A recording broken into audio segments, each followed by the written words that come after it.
again, going from the old self to the new self and changing that belief, you come up against that belief that says you can't, it's too hard, you'll never change, nobody else has done this, whatever it is, right? I've heard you say many times that your personality is your personal reality. Right. I think that's what you've said. Yeah. And if I'm getting that right, your personality is your personal reality. And if your belief in self is limiting or limited and a lower frequency or doubting constantly, then that's going to become your personal reality, it sounds like. Yeah, you'll have a lot of reasons to doubt in your life. It's a self-reflective universe. Right. But we still see this currently today. It's not just doing it with your eyes closed.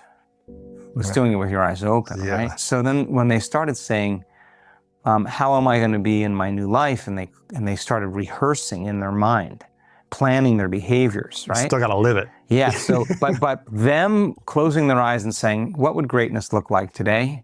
What would love do today? How can I respond or act differently around this situation so that it does loving to me? You know, what would be the greatest expression of myself? And they started to think about how they would behave. The act of rehearsing the behavior started to install circuits as well. They're priming their brain. They're putting the circuits in place to use. If you keep doing it, it gets easier to behave that way. And then keep feeling the emotion, right, of their future and stop feeling the other emotion, you're making different chemistry. Right. And if you're truly feeling the emotion and having the intention to behave that way and having the intention to think that way, the stronger the emotion you feel, the more you remember to behave that way, the more you remember to think that way. And if you can memorize that emotion, the body's so objective that it believes it's living in a new environment. It doesn't know the difference between the real life experience that's creating the emotion the person's creating by thought alone. And in some level, they started to transition to this new person. And the side effect of their change, they were sleeping better through the night. They started having less anxiety. They started noticing that their pain levels went away. They started to notice that they could eat more different foods, you know. So they started to see the experiment working, like, oh my God. And I talked to some people.